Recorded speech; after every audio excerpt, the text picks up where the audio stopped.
Good evening, ladies and gentlemen, and welcome to the 5th round already of this Cone Racing League Season 6 here in Brazil. We are currently in Q1 on track, all drivers in the pit yet, but it already is raining in Brazil. It is a place where the first screen we saw, it is raining. I am very lucky to be joined here by my good friend Jamie.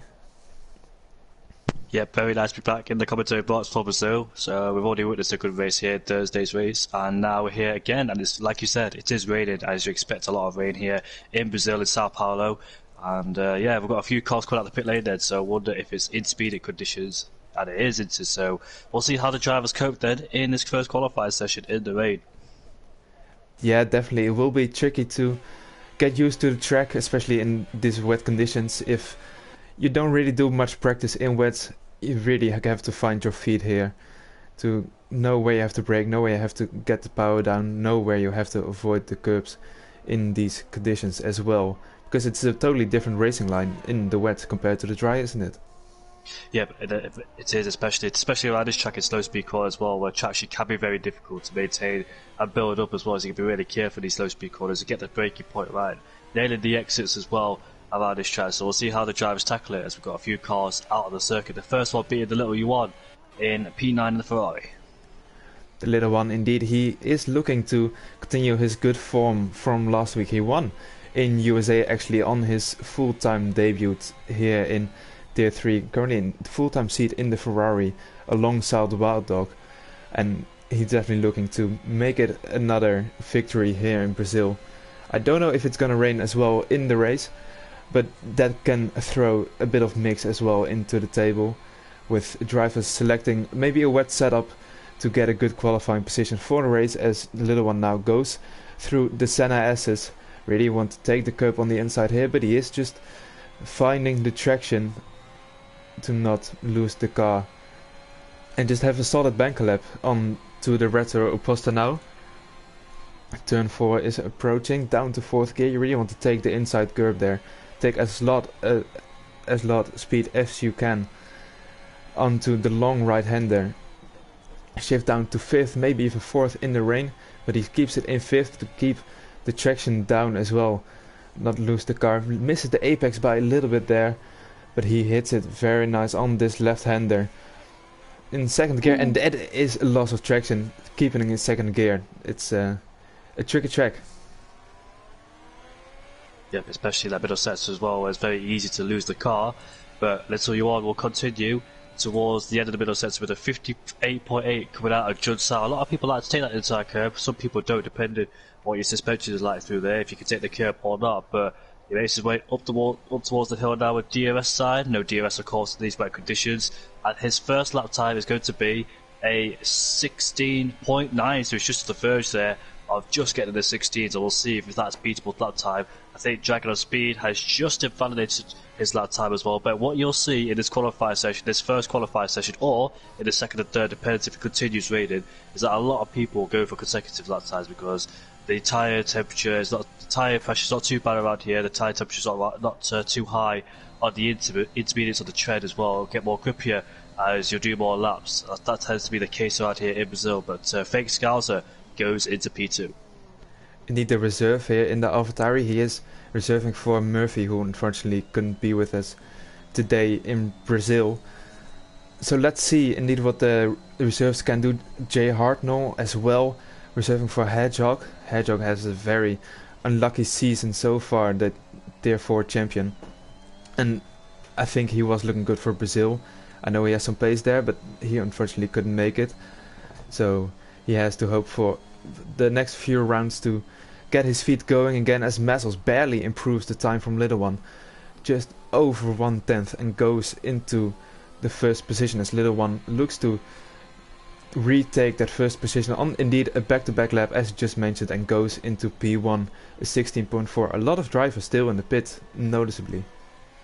Yeah, that's quite interesting. They're still in the pit lane. He thought he'd get a bit of runs out here to get some practice in. And Dragon on Speed then goes P2 with a 60.5. He validated on his first run, but improves to go into 2nd place now. Then we've got the Alpine next across the line. That is Mark Wilson, who slots into P4 just behind not his teammate, that's the Williams. I usually get confused between the two colours, one's the darker blue than the other, but he's in P4 with 70.2, as Fake Scouser reclaims P3 as he pops himself back up to P3 with a 16.8. This time he's in the 16s rather than the 17s, so he's found a lot of pace. So you see a lot of drivers all start to improve as they start to know the track limits and how much you can take. We've got a spinner coming out of turn 2, that's Gautier Lefollon, and he spun again. So just needs to get the car back under control and cool those tyres down. So that was his second lap.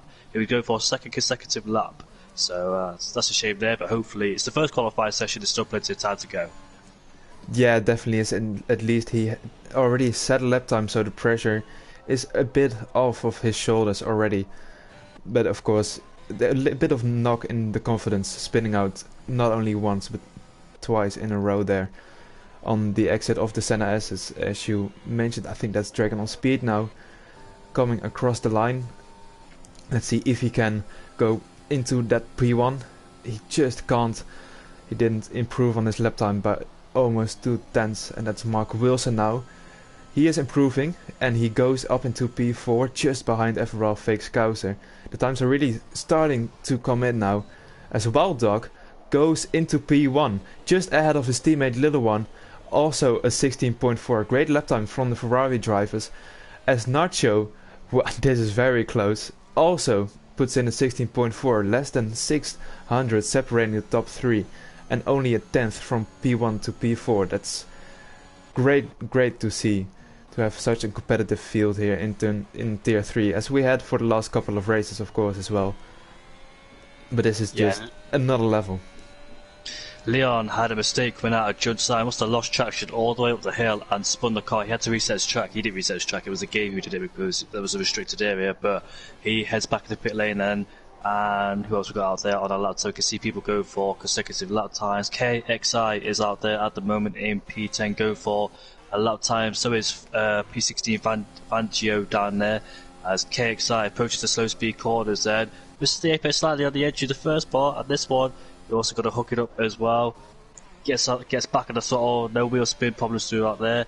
Now coming into this right hander here, going a bit deep in there. Traction is also pivotal to get right as well because it's a slow speed corner. It's very hard to build up. You can see the car just sliding just a bit as he experiments with the throttle, just dabbing on the throttle there. 59.1 goes 9 tenths quicker than his previous best lap time as Christopher has retired and he's crashed out of turn 4.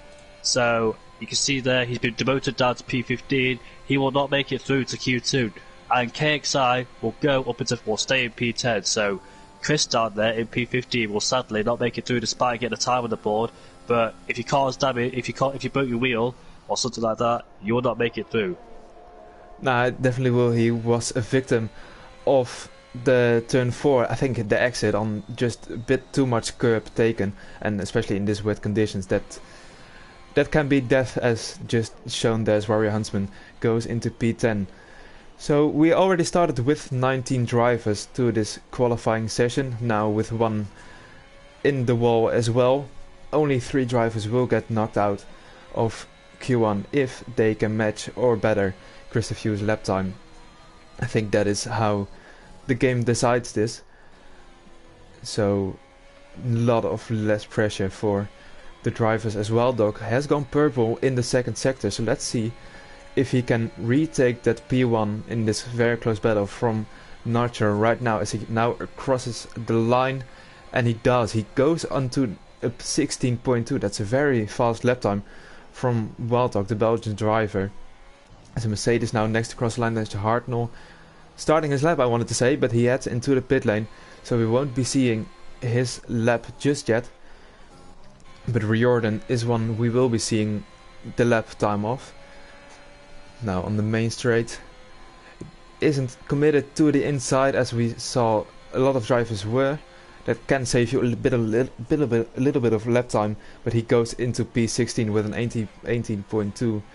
So he has to improve on that lap time by quite a lot, almost a second, to get himself into Q2 as Fandango, one of the fastest drivers in qualifying this season so far, but he has got some issues in the race, whether it's Wi-Fi connection issues or just spinning out in the wall. But he goes into P2, so showing his pace as well here. Yep, and still got 3 drivers yet to set a lap time, which is Jay Hartnell, AFL, who we just saw at the track, and Leon, who is out on the track so far. I believe Leon was the one that made a mistake coming out of Judd Sal that cost him his lap time and had to head back in a bit late, but he's currently out there approaching turn 4 now. Now to turn 5 we go. Coming into turn 6 now, flick it in. Obviously he'll take it flat out, but obviously not in here in the rain. Slight lift off there for him. Now coming into turn number 8, slow speed corners, and turn number 9 as well. I think looks like he's just exploring the lap. I think it's his first proper lap as well, so he's just getting used to conditions, know where the limits are as he heads into turn number 9 now. Gets a good exit out there. You can see him just experimenting with the throttle, trying to break traction, and his middle sector is going to be a 59.0. Now coming into Judd Sal, this is where he made a mistake, but Cody goes into P1 with a 60. Oh, you can see he wheel spin quite a lot as he couldn't break traction early enough to get on the throttle, and now then he makes his way towards that line. Could have lost a bit of time in Judd Sal, and that lap time is going to be up into P15, so he definitely needs to find a lap time on the board to get himself through Q2 securely, because we've still got KSI, we've got Jay Hartnell, the AFL yet to set a lap time. KSI is out there so far. He's currently coming towards turn 9 now. Now heading towards turn 10, we saw Lewis Hamilton and Alex Albon crashed here back in 2019, that fantastic 2019 race we had. Now, he's lost the car immediately as he tried to get on the throttle way too early for the car's liking, and suddenly would not take it. So it looks like you have to bail out this lap and try and go for another one. He's done 4 laps on these set of inters. Will he consider going for another set of inters? The tyre wear on the inters is quite good actually, it must be said. Is it head bump here? Yeah, you could definitely do multiple laps on the intermediate tyres, but of course fresh ones always the safest option, as KXI decides as well. He's not really finding the traction he wants so far in this qualifying session, as we saw indeed on the penultimate real corner of this track. Just went onto the throttle too early as well. Dog decides that his time is fast enough, decides to retire in the pit lane, and I think he is right, just saving more intermediate tires for the rest of qualifying. But yeah, I think everyone in the 17s right now, so P13 downwards from Warrior Huntsman, everyone is definitely in the danger zone, as J. Hartnell, interestingly, goes into the pit again, as does Jacko. So I think they'll slot on a fresh set of intermediate tires and go for the last few runs to save themselves from the Q1 elimination. But everyone from P13 downwards is really in the danger zone right now. Yep, Leon, his teammate AFL is coming through turn number 1, now hitting turn 2, very nicely through there. It looks like there's a spinner. That's Leon. Leon's retired further down towards turn 4. He's actually crashed as well, as you can see, because the time says 16.9. The driver's above him. It's just a little bit slower than that. So we're about to approach where Leon's crashed, and he's on the outside of the track. Oh, that's a nasty crash there for Leon. So sadly for him, there'll be 2 definite drivers who will be knocked out of this qualifying session. So we might see 14 go through, but Leon is currently in P15 at the moment. If he does make it through, he won't be able to take part because his car is damaged and he's lost a wheel, so therefore he can't take part in the next session even if they do make it through. But his teammate AFL coming through turn 10 now, that right-hander, now getting back on the throttle, very easy to lose traction here. Very good throughout turn 11 as well, just lifting off slightly, coming towards turn 12, hitting Judd Sal. Oh, gone too deep there, and that cost him a lot of time, so he'll lose time all the way on this straight there. There's 4 minutes left in this qualifying session, so there's plenty of lap times still yet to be set yet from these drivers, but yeah, makes his way towards the line. Can he get himself a Q2? And that'll be a no. It's a 70.6, and he has to find more time. That's still got 3 minutes left to go for him, so it should be enough time to get 2 laps at least in there. Yeah, definitely, but as you were saying that, he invalidates the first one of those 2 just coming out of the Senna S's onto Curva do Sol. But that is not what AFL wanted. Of course, a mistake lurks in a tiny corner, as you saw there. With Leon as well, his teammate, I think, threw the long left-hander just after turn 4. He decided to go full throttle just to really get that extra bit of power out of the Red Bull, but that cost him dearly. He went onto the AstroTurf just outside of the track, lost the car and then hit into the wall. Quickly decided to do a Sebastian Vettel as well, check up on the German driver there. I did see So that. that's a nice gesture from Quickiller, who is now actually he has done a purple sector too, and he didn't make a mistake in Zhao. So let's see what he can do. The Indian driver in the Aston Martin. Yep, as he makes his way towards the line now, and this is going to be a 16.8, and he goes up into the top 10, a 16.6, sorry. But Jay Hart now, he hasn't set a lap time yet. He's coming out of turn 4. He's going to be one of the drivers to watch. I wonder what he's been up to, because as you said, both occasions he's been in and out of the pit. So I wonder if he's just out there experimenting on his out lap and just going into pit lane to adjust his setup. But you don't want to be doing that, because you want to get the laps in to have the real feel for the track. Because if you go in and out of the pit lane and not set a lap time with the ball, you're a bit under pressure. Because if you make a mistake, that could be it. But obviously, he's got 2 minutes left in this session now to try and get a lap time on the board. So he needs to complete these laps. He can't afford to go in the pit lane again, because he will be definitely out of Q1. 59.6 in that middle set to make his way out of Judd Sao. R. Jacko has just gone into P16. KXI has just lifted himself into P14. And the little Yuan improves to go P2 with a 16.1. As Jay Hart now makes his way towards the line. What's it going to be? P17, 70.5. So this is his last lap, if he can try and improve on that 17.5. But AFL in the Red Bull in P18 has just invalidated. He was improving in the first sector, but sadly made a slight error and cost himself an invalidation. R. Jacko is coming towards the line to start a flying lap, and that be his last flying lap as well. So we'll see how the drivers do. Oh, KXI! I just flicked on board with him, and coming out of turn number 6, he's just invalidated on the exit, so that cost him a lot, and he'll only have 1 lap time to ensure his safety into Q2. Definitely the pressure is on these drivers right now, especially the ones who are in the danger zone. Again, P13 downwards. And let's see, KXI indeed has invalidated. He has to go for the last run. AFL slightly down in the first sector, but we know he made a mistake in the last sector, so that is where he needs to find the time. And Jay Hartnell now, he is improving by almost a full second, so that will definitely be enough if he can keep this up. As Nacho now goes into P1, the first one to go into a 16.0, as the top 5 all split within 1/10 so far. Jay Hartnell crossing across the line now, and he goes P14, knocks KXI out, and Jay Hartnell has another chance to go for a run and maybe improve his time even further and secure his safety. Quickiller, he has invalidated, and it's Gautier Leflon in the pits, and that is our Jacko, I think, coming across the line now. He was improving, and he goes into P13. I don't know if that will be enough. He backs down, so he isn't gonna go for another run. Quickiller just starting his lap. I think he just got there in time to start his final lap. AFL, unfortunately, he has not made it in 17.1. He will be starting 18th at best, as Fake Scouser also didn't improve his time. Well, he did, but not even by a full 10th, so he is P14. But that can be enough, as Jay Hartnell is improving though through the first sector by more than a 10th. KXI as well, almost 2/10 improving, but he has spun coming out of Jun Sao, and that is qualifying over for the Haas driver. And with that, that's also qualifying 1 concluded. Looks like John Sao is catching a lot of people out. Jay Hartnell then is safe, and he is into Q2. Just if KSI did not make that mistake, could he have improved? Jay Hartnell crosses the line to go a few hundreds quicker than his previous best, and he'll be P15 then. But sadly for KXI, he'll be knocked out of Q1, and he'll be absolutely frustrated with that, because he just got the loud pedal a bit too early when the car lost traction, and obviously he went spinning into the grass then.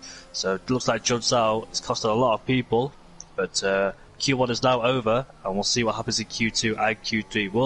We'll see the track conditions get better, or will it stay like this? I'd rather have a wet qualifier session than a wet race, because wet qualifier session and a dry race, it can spice things up and set us up for a really good race, as drivers will be in different positions as it normally would be in a dry qualifier. But look at that, dragging on speed, done 8 laps on those intermediate compound tyres. So doing a lot of laps, trying to get a lot of information and knowing where to push and knowing where to be careful. And yeah, he's up into P4, he goes then. Yeah, definitely, he really is gathering extra information that some drivers maybe not have, like the likes of Wildog, who retired early in this session haven't got that much track time in the wets here. But as we round off now, qualifying 1, Nacho is fastest, just ahead of Marconi and Little One. Dragon on speed in 4th, and the top 5 is rounded off by Messels, all within 1/10 of a second, these top 5 drivers. Mark Wilson just behind there as well in P6, Wild Dog, Fandango, Gautier Leffelon and Riordan all following very closely as well. Then it's Quick Killer and Warrior Huntsman just outside of the top 10. The AlphaTauri duo of Jacko and Fake Scouser in P13 and P14 respectively. Jay Hartnell, the reserve, just edged out Leon. Well, Leon crashed of course, but he still had to put a lap time on the board worthy of Q2, and he did. So he is through, and our drivers eliminated are Leon, KXI, AFL and Christophe. Despite being a wet qualifying session in Q1, the times are so close, and that just shows you how tight this grid and compact this grid is. So it's nice to see that as well, the consistency throughout all of these drivers. I know it's a short track, but still the wet takes a lot of skill, and you can see there the drivers are getting so close. But Q2, it looks like it's dry and it's stopped raining, so that'll be a good sign for the drivers. But in Q2, the top 10, if you get through into the top 10, you will start on the tyres you set your fastest time on. That could be soft to medium or medium to soft, because I know the tyre wear is fantastic out here. Tyre, you might struggle with tyre temperature just a bit in that middle sector, but it won't be too much of an issue. You have to manage it in that first stint. So we've got drivers quite at the pit lane. Intermediates as well, it says. It is still intermediates. I saw Dragon on speed. He has fitted those green tyres, and I think, well, according to our drivers here, it still is intermediate time. But if indeed it doesn't rain anymore, the sun is out even a little bit, so maybe towards the back end of this qualifying session we will be seeing some dry tires coming in. I was laughing at the comments. Just look at the comments here. Hello Leon, hello Wee Scott, hello Danielle, hello Jacob, Pio, Murphy, Colper, Exxon, Venom, sorry, and Mazzles. Hello guys, nice to see you all in the comments. I don't really check the comments, but I need to start doing that because I know a lot of you like to comment during the stream. So what comments we got? We got hello boys, Bonpierre, you look after my little Jamie Pie, Ethan Orr, good luck Mark, hi guys. We've got a Mark fan in here. We've got good luck Alpines, Alpha and Mayo are strong and it's pretty close, says Mazzles. So they're the comments for you. Well, they're definitely right. And who isn't a fan of Mark Wilson? Let's be honest. He has done some fantastic drives already here in Tier 3. Has got onto the podium as well in France, if I'm not mistaken. I think one of the drivers who has gained the most positions in this tier compared to where they're qualifying. So really good driver is Mark in the Alpine, as Mazzles now starting his lap. But indeed, 2 corners so far really proving tricky for our driver Jun Sao, as you mentioned. The last corner where everyone really has to push to get the lap time as good as possible with the long run until the start finish. But the other corner was tricky is where Mazzles just came through. I think that is it's called Decido del Lago, also known as turn 4. That has cost the car of 2 drivers as well as Mazzles locks up and misses the apex by quite a while there, so he won't have the best lap time we'll be seeing here this qualifying session. Yeah, I'm just looking at the time, but it looks like majority of people are on the intermediates, and we've got 2 out there, or in fact 1 out there on the softs and the other one in the pit lane just looking at the conditions. Looks like it is into conditions at the moment, but the softs should be enabled soon. It's still early doors of qualifying, so hopefully the track will dry up for these drivers. And looks like somebody made a mistake at the middle sets. Was that? It wasn't Mazzles because we were on board with him. I think it was an Alpine, but Mazzles then making his way towards the finish line, and we'll see what that time he'll set. It's going to be a 16.7. That's the first lap time on the board. And who's next across the line? That is the little Yuan, who goes 5 tenths quicker than Mazzles in P2. Next across the line, the Aston Martin's gone into P3, that's quicker, but a 16.7. He's only a few hundred slower than Mazzles in P2, so the time's so close. Mark Wilson goes into P4 with a 17.5, and the next one starting a flying lap. The Alpine next across the line to start a flying lap, and the Williams next across the line to start a flying lap. But there's only one driver out there on the soft compound tyres, and that's Dragon on speed. But now I don't think it's a waste of tyres because obviously in Q1 nobody used the soft compound tyres, so I think you can afford to waste one set of tyres, but obviously it doesn't look like it's soft so far, does it? Nah, it definitely doesn't there. I think just too much puddles still on the track to really get the most out of your soft tires. But Dragon on Speed, he is trying to get a lap time on the soft tires indeed. It will be tricky though, as we're seeing him already struggle in these conditions. So I think it's just time to go back into the pit and go on intermediates. I don't think he should do a lap time on these sorts because if he, for instance, crashes out at the most difficult places like turn 4, looks like an Aston Martin has just spun. Is that quickler? Looks like it is, and he's just spun out of John Sand, not the first driver to do that. So hopefully he can get back on the shot. But Dragon on Speed is in the pit lane, of course he is, because he's lost his front wing. So that's why he's in the pit lane. So I think he actually might have tried a lap on those tyres, and it didn't go well, obviously, because he's lost all of his front wing. So luckily he didn't lose his wheel, because if he did that, then it'll be very disappointing because it looked like he had the pace to be up there anyways. So yeah, wise decision to go back in the pit lane, and I think it's time to go on the inters for him. Yeah, it's either time for intermediates right now or still stay in the pit lane and go on to the softs just a little bit later when the track is drying up. But now I think almost everyone has set a lap time except for, of course, Dragon on Speed, who took the gamble on the softs, Jacko, Wildog and Gautier Leffelon. And 2 of those 3 on outlaps. Wildog we can count as well on an outlap, but he has invalidated his actual run, so he is gonna try to keep it within the track limits this time and set a competitive lap time. And talking about competitive, once again the field is mega close.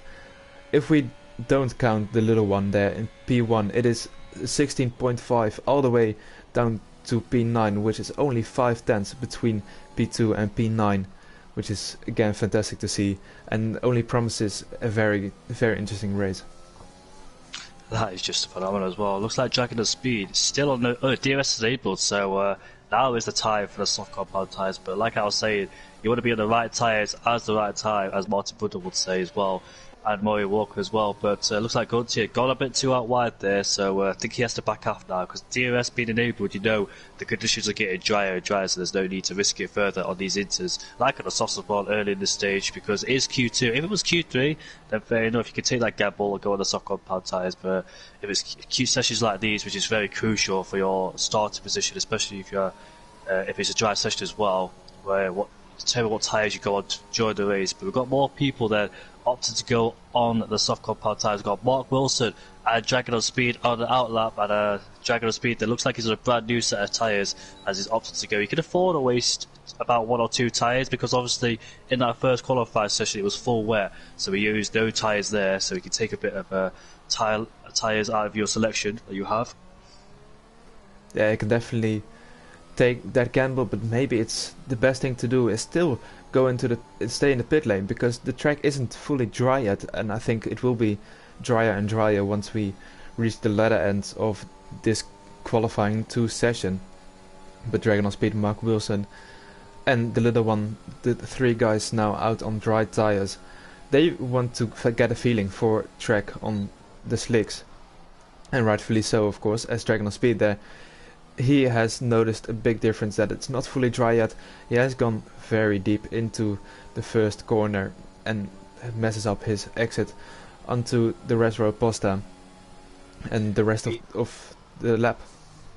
He had a spinner, and that was the AlphaTauri of Jacko who spun. He's on the intermediates as well, so he'll come back in the pit lane. But the thing is, though, you've got to be really careful as well, because you can't initially push too hard, especially in these conditions, because you don't know what the track feels like on the soft compound tyres. You may do on the outlap, but on the flying lap, you're still going to be careful, and you've got to have the confidence reeling in as well once you get to know the track. So Dragon of Speed there, experiencing a lock up into turn 1, and looks like he's still going for it, so we'll see what his middle sector is like. And he's approaching the end of the middle sector with a 54.9. That's the quicker we've seen so far as we transitioned over to the soft compound tyres, the dry tyres. So we'll see what lap time he'll be setting. It's a neat seeing Mark Wilson just behind there as well. And he has gone faster by around 7/10, I think, compared to Dragon on Speed in the second sector, as Dragon on Speed indeed goes fastest by over 4 seconds. That is expected. That's the difference between the wet compound of tires and these Red Bull soft tires. Mark Wilson just behind Dragon on Speed, so I think I noticed some wrong there. But little one, he goes into P1 and by a full second. Now that is a great lap time from the Ferrari driver there to gap your rivals, go P1, but not only that, do it by a full second. Really showing his pace here. A lot of drivers as well trying it on mediums on this track. And I think the medium strategy is better, don't you think so? Yeah, I think yes and no. Like, yeah, the alternate strategy being mediums to softs, but it depends where you are really, how far behind you are, where you are in the DRS train, the safety cars as well. Like, it can work either way, the soft to medium or mediums to softs, just depending what happens during the race. Like, if you get through into Q2, into mediums, and you start like P2 or P1 in the race, and you can stay within that train, then yeah, the mediums to softs will work. But obviously it's full qualified. Places like short qualified, it don't really work because you're in P11, but you have a chance in long qualified because obviously you don't have to go into the medium compound tyres in Q3 as you have that option in Q2. But Quickler, before he started his final lap, I went on board with him and he spoke without a judge out on his out lap, and that's why he lost himself a lot of time. So he's going to go for a second lap on these mediums. But now coming to the closing stages, 4 minutes 35 seconds left to go. Bob, you've raced recently more around Brazil than me. What's your choice? Would you rather prefer soft to medium or mediums to softs? Well, in my own race, of course, I did a soft medium starting outside of the top 10 just to make up those positions. But if I really had the choice, start in the top 10 on medium or soft, I would definitely choose the medium tire. I think it's just the alternate strategy is on most track working. Of course, I got the level, the first driver to go under the 1.10s. P1 for him at the moment, but Fandango improved that lap time on the medium tires. So that's a very good lap time from the Williams.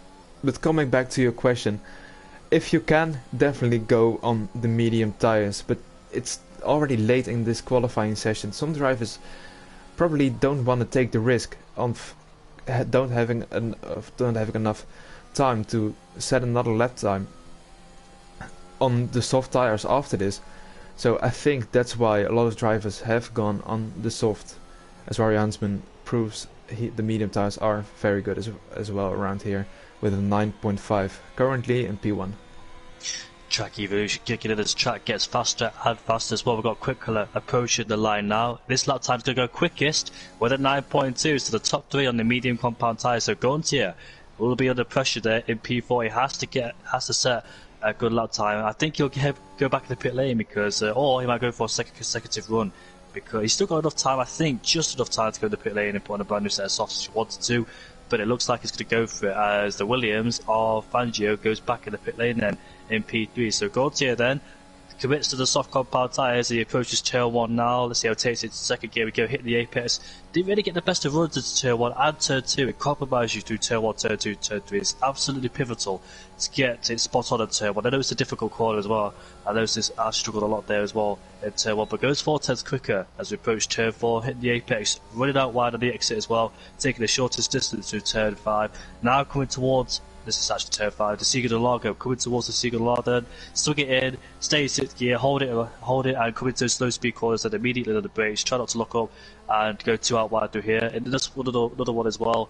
Stay in 3rd gear, get back at the top. Be careful of traction because it's very easy to lose it there. Then this one, get a wide approach, bring it in. It takes too much of the curve. You don't really want to take that curve in that part of the track. You want to go in the middle there. But 9.0 goes to Fake Scouser in P1. So the medium times are really coming in. As Gauntier goes purple in the middle sector. We'll see what lap time he does. The AlphaTauri crosses the line to start his final lap. That was Jacko in P15. As now Gauntier Lefano comes around the line and it's going to be an 8.8. So he goes quickest, only by 2 tenths though on those soft compound tyres. So he could be a bit under pressure here. Definitely what we would have expected from Gautier Levelon on the soft tires indeed. To go fastest, as Quickler, interestingly, he has decided to retire in the pit lane, so he won't be doing another lap time. I think he has the confidence that he is through on those medium tires, as Riordan and Mark Wilson both set a fastest lap time just right after one another. So they are now in the prime positions as Mazels goes into P1, the first driver to break into the 1.7s. Let's see who comes behind, and that is Little One, a 7.4 round up. Wild Dog starting his lap time on the mediums, interestingly, so he is definitely committed to that alternate strategy. Jacko now coming across the line. Let's see if he can do something on the soft tires. Of course, more grip. Where can he go? He goes up into P4, but 1.2 seconds off of the Little One. So we're seeing a gap here in the slick conditions, which we didn't really see in the dries, so that's unfortunate. Definitely for the excitement. Fandango starting his lap time. Nacho, he is rounding up his lap. Let's see where he can go. He is in P3 with an 8.0, so Little One and Mazels way above the rest of the pack. Riordan now into P4. Also really can't touch the Little One. Amazing lap from him, a 7.4. I think that's definitely safe. And Mazels, Nacho, Riordan, they're all through right now as McConey crosses the line. Well, he almost does. Now he does. He goes up into P3. The third driver to go into the 0.7. Jay Hartnell. He was on mediums and he goes into P10. Knocking Quick Killer out of this qualifying session. Wild Dog does so to Jay Hartnell. Goes up into P7. Or P9, excuse me. And Fix Guys just let his teammate by. Jacko coming across the line. He really wants to improve his position to be 100% safe. And he does. Goes into P5. Just 2 thousandths behind Nacho. Fandango is the next one to cross the line. He is 1.4 seconds improving after 2 sectors, so I think he is definitely going to jump up a lot of places, and he is up into P4, just about can't break into the 1.7s. Gautier Levelon, he is also improving. Let's see where he can go, and he goes up to P7. Knocks Wild Dog out. Riordan just takes that P7 away from the Aston Martin, and that is qualifying done, as Jaguar speed just improves as well, but he is on the medium tires and he can't do anything better than P14. So the only one on medium tires going through is Fake Scouser in P10. That's very close, actually, looking at it now. But everybody who set their time on the mediums wish they went to the soft compound tires, because everybody, like you said, except one person, got through to the top 10 on the softs. So Fake Scouser P10 on the medium compound tires, but I think people like Dragon, Jay Hartnell and Quick Killer, they retired way too early. They should have stayed out on the track and tried Dunster, because as you see, everybody went over to the soft compound tyres and the softs beat the mediums, but Fake Scars is the only driver on the medium tyres to make it through to the top 10, so that's good news for him as he gets a chance of a top shootout. So in Q3, important for him to try and get as many positions as he can in Q3, maybe pole position if he can do, because it's on the mediums and he'll be surrounded by a bunch of soft runners, so you don't want to lose too many places towards those guys. So let's see how his qualifying goes there. But yeah, that was an interesting qualifying session. The times got quicker and quicker as the track got quicker, because it's going to be at its peak during Q3. Yeah, it definitely will be, and it's interesting to keep an eye on Fake Scouser. He starts, of course, on medium tires. He will have, I think, the best strategy at the beginning. Well, not at the beginning of the race, but if he can stick with the leading pack, the safety car at the right time for him, and he is looking very likely to get a very good result here with that alternate strategy. Let's see if maybe the rain comes back in. No, it is sunny in Interlagos in Sao Paulo, so full dry, only softs. Be very interested to see who takes pole position in Q3 then. The drivers wishing that would be a dry track, and here they got it there in Q3. Just like everybody had to survive Q1. I know if 2 people crashed in Q1, but they wish they didn't, because obviously it got quicker towards Q2 and Q3, then that can make all the difference. As the first man I can see coming out of the pit lane is the Alpine, and that's going to be not Fanjan. Who is it? Is it Mark Wilson? I can't really go on board with him for some reason. Nacho. It's Nacho in P2. Nacho. Your fellow Dutchman. My fellow Dutchman, indeed. Always good to see my fellow countrymen in this league. A lot of Dutchmen, especially in Tier 1, Tier 2. Every league is represented with the Orange Nation. Very good to see. A a lot of Dutch people, especially increased the popularity after 2016 when Max Verstappen, Guido van der Garde, the last Dutch driver to make an entry before Max Verstappen, but obviously couldn't do much of that Cater because Cater wasn't really a good car, was it?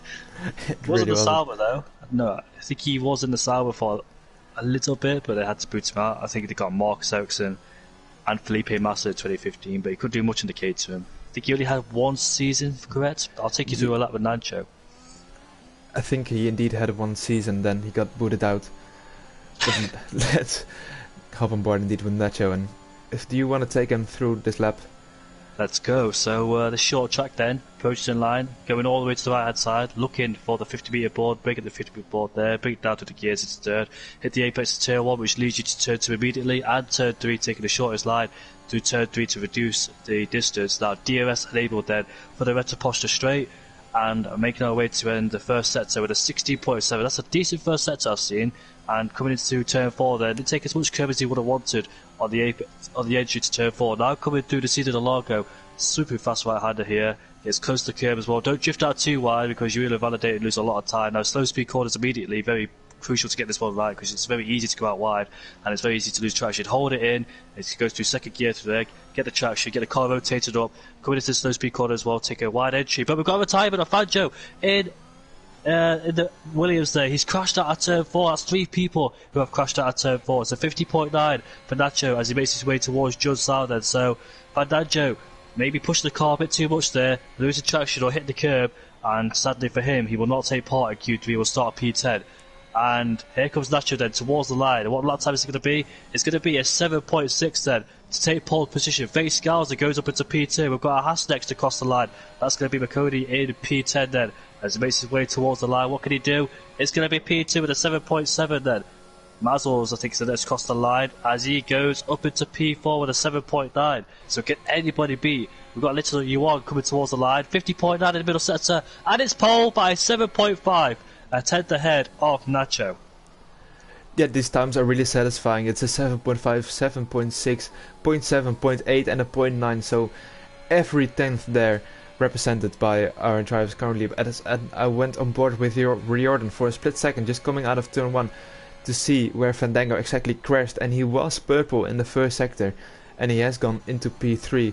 So very good lap time from the Irishman, who claimed his victory this season already in Monza. A fantastic drive from him. He was really pleased with that. Mark Wilson now into P7. I don't think that is the most representative lap time we will be seeing from him. Felix Kauser, the first one to head back to the pit. And Nacho, I think, will be following him, as he indeed is. So that is the first couple of lap times flying in. But we aren't done yet. Gautier Leffelon just coming out of Junsao and looking to beat a lot of these times.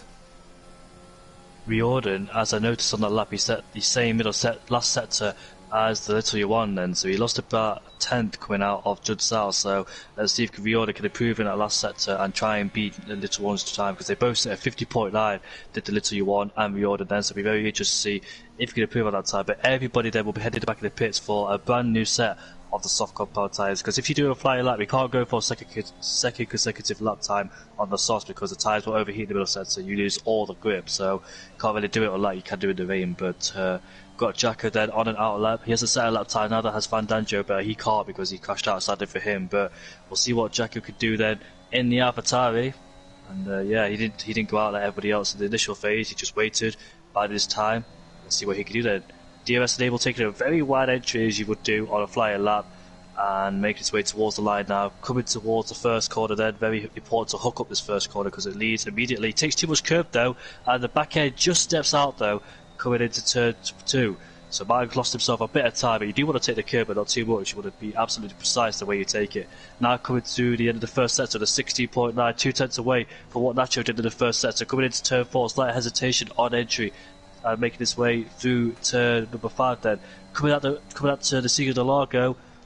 Takes it through 6th gear there, doesn't downshift to 5th like some people do. There's all about a preference through there. Depends what you do. A bit of hesitation on the steering going into the slow speed corners then. We're really careful to not lose traction here because it's very easy to do so. Nice rotated out of that corner. Coming to turn 10 then. wider entry to get a really good exit, slingshot exit. Takes the curve on the edge. You don't want to really do that. In this case, taking the exit curve through there. Now coming towards Judge Sauer, 51.6 in the middle sector for him. Gets back in the power, doesn't lose traction through there. And let's see what he can do then. The massive climb towards the hill where we'll see a massive DRS train in the race. And here he comes then. Let's see what lap time he can set. It's going to be a 8.2, and he pops himself into 8th place there behind Gautier ahead of Mark Wilson. Talking about Gautier, I think he is on a lap as well. He was a bit down through the first sector and as well through the second sector. But if he can't improve through Junsao, that really is the first round of lap times all completed. Everyone having indeed set a lap time. Gautier Leflon going back into the pits. Mark Wilson, the first one to try and set another lap time and improve his position. This is the bit of qualifying where we can all take a breather and just appreciate this track. Of course, a legendary track. It decided a lot of championships in the past, as well as it did last season. In CRL, it hosted the season finale of season 5. Jacko, actually, he went for a second consecutive run, and he is improving by 2/10. So that is gonna be, if he matches his third sector, I think just ahead of Mezels, but he apparently made a mistake in Junsao. He is going into the pit, but we know Jacko has got some more pace in that AlphaTauri. Beautiful car, I gotta add. On to that one, Mark Wilson perfectly following Jacko up, coming across the line now, hitting the apex on both corners through the Senna S's, through the curve of the Sona. I really want to stick on the inside there, opening the DRS, going on the Retro Opposta through the Cedar del Lago, hitting the inside curb as well, short-changing to 4th. He didn't really take too much speed there. Minimum speed could have been a bit higher. Now through the fast right-hander, keeps it in 6th as well. And now coming through the technical section of the track, where you really can lose a lot of time in the dirty air, but he has very much of clean air. Really takes the exit there, nice. Didn't hit the curb on the inside, which you indeed don't want to do, as you mentioned before. He is improving by almost 4/10, so that's certainly gonna be a position improvement for Mark Wilson. But the question is, where can he go? We're about to find out in a few seconds time as he makes his way toward the line, and this lap time is going to be a 8.0. Then he popped himself up into P7. Mark Wilson had a beautiful view ahead of him. He had nobody absolutely in front of him as he was the first one to go out of the track and takes all the track position, all the space in the world for him, and go to P7 then. So the little you want is making his way around the final corner, and let's see what lap time he can set. Can he improve? He's got about a 10th in hand towards Nacho. And now he makes his way towards the first corner. Let's see how he takes it. Down through the gears into 3rd gear. Going up into 4th immediately on the exit. Misses turn 2. The car sliding just a bit, so he might have compromised himself a little bit towards turn 2 into turn 3. And now let's see what his first sector is going to be like in comparison to his own first sector. Oh, he's a few hundreds down. So what will he do? Will he continue with this lap, or will he back out? Because the tyre wear is good around here. And he continues then, so he believes he can find extra time coming towards that middle sector here into the Cedar del Lago. Down to 6th gear we go, and now coming towards turn number 6. Slow speed corners then. Be really careful of the most technical part of the track where it's very easy to lose the car. Now makes his way out of that corner into turn number 10 we go. The right hander gets to the power, and let's see then what he does downhill. Flat out downhill, but it won't be flat out during the race because of heavy fuel and being early in the race and being the dirty air as well. You won't understeer if you go flat out during the race. And now coming out of Judge Sal, a lot of people take that inside curb there to get the extra rotation. And let's see then what lap time can he set. It's going to be a 7.5, and he improves by 400. Only a slight improvement though, but will that be enough to secure him pole position?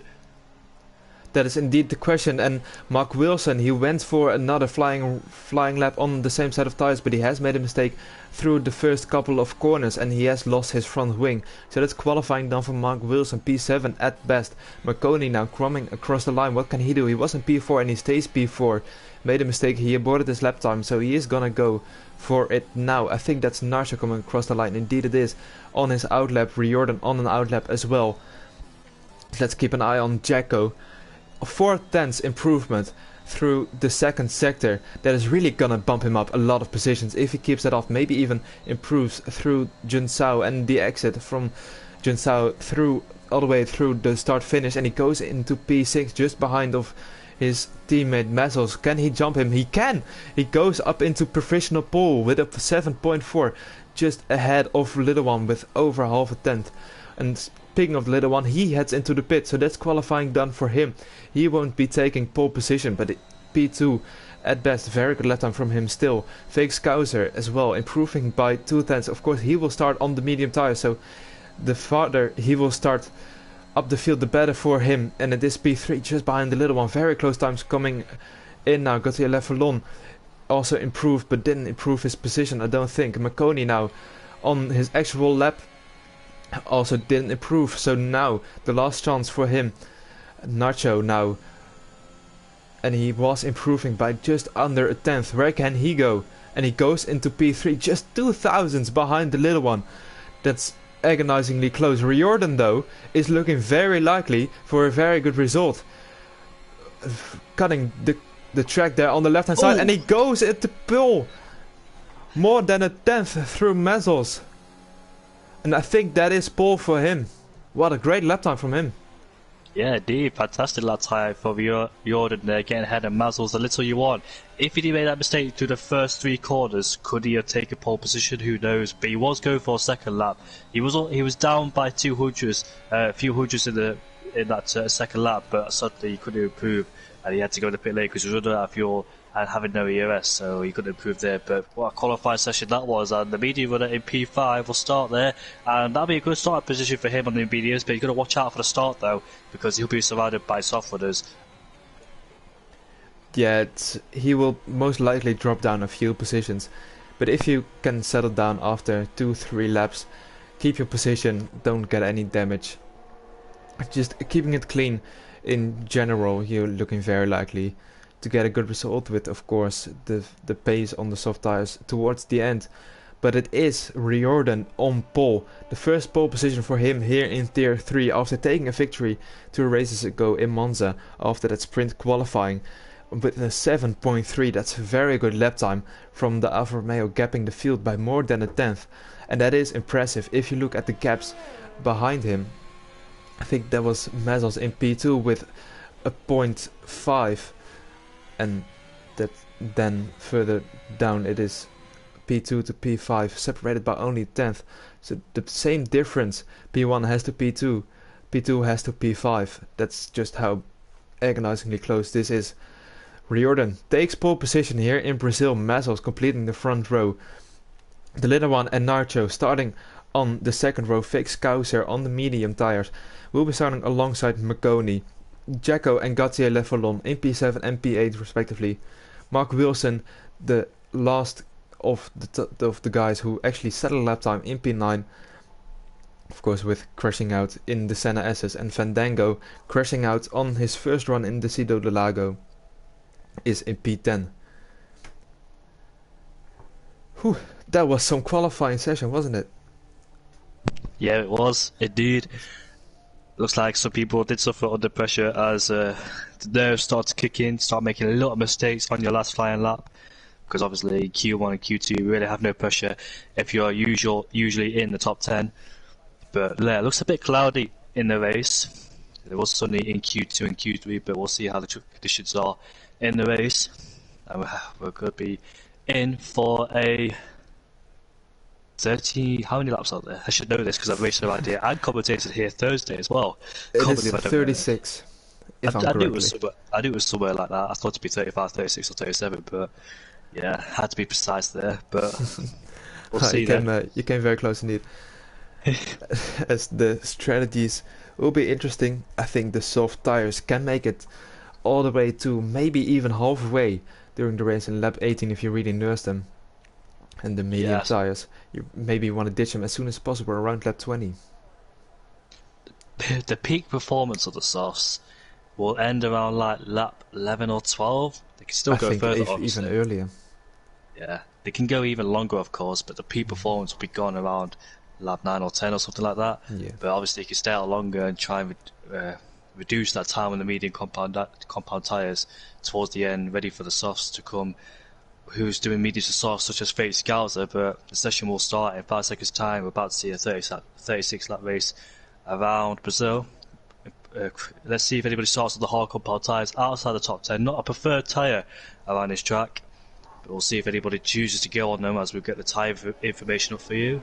As nobody starts with them, but interestingly, Dragon on Speed and Tomo in P20. We didn't see him in qualifying, I don't think, but Tomo in P20 has started on the soft compound tyres, and also KXI down there as well. So 3 of those drivers have to really maximise those soft compound tyres and really capitalise on them to make their way up the field as much as they can. Yeah, and I think Dragon on Speed especially, he wants to get the connection to the top 10, who has to start on softs, of course. He has to get that connection as early as possible to just train along with the top guys and not lose the time you were losing if you would start on mediums. Of course, P14, it isn't the worst starting position, but also definitely not the best. But if you can make up some ground during the first couple of laps, you're basically not really in that bad of a position. And nobody will be disqualified, which is a good sign, because I know a lot of people get disqualified around a short track. Yeah, indeed, keeping the tires warm as well. And for the drivers on the mediums, they really want to stick with those soft runners to minimize the time lost while they are on a worse compound of tire, so they can really blast their way home in the final laps. People behind Fate Scouser would desperately like to try and get past Fate Scouser for P5, because they know he's on the medium compound tyres. They know they have to make those positions up before he switches over to the soft compound tyre later in the race. Chance of a safety car can be quite high around here. I know there's been a lot of crashes, especially down at turn 4. A few people getting it wrong at turn 4. So let's see then, as they all line up on the grid, waiting for Tabo, who's on the soft compound tyres. He'll have the warmest out of all of them, being on those softs, and KXI as well. We'll see how Dragon on Speed, KXI, Tomo, and Fate Scouser do on their strategies.